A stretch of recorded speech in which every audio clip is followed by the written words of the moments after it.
लागे हो, रात भर अखियां रोवे जागे हो।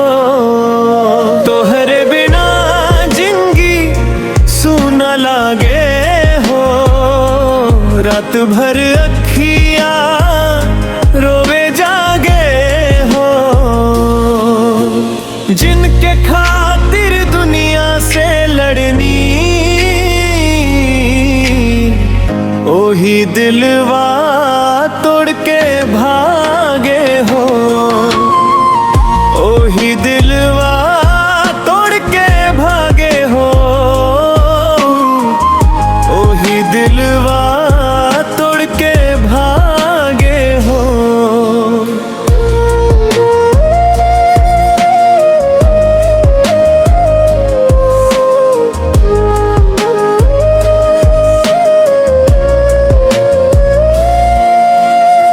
चांदनी रात में तोहरा याद आवेला, दिल के जख्म वा फेर ताजा हो जाला। सपना में आके तू मुस्कुरा जालू, जागत ही आंख से दरिया बह जाला। तोहरे बिना जिंदगी सूना लागे हो, रात भर अखियां रोवे जागे हो।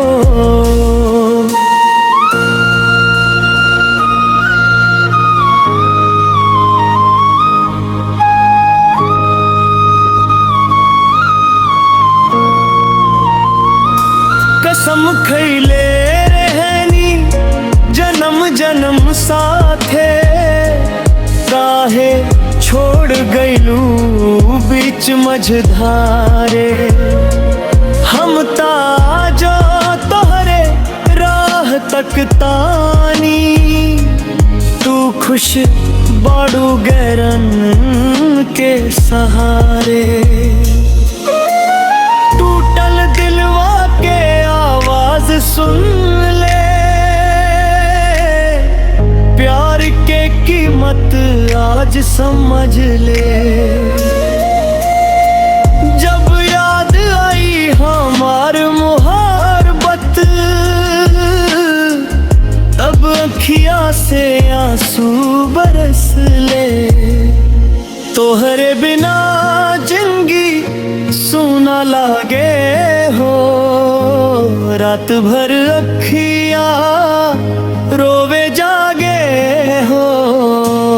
तोहरे बिना जिंदगी सूना लागे हो, रात भर अखियां रोवे जागे।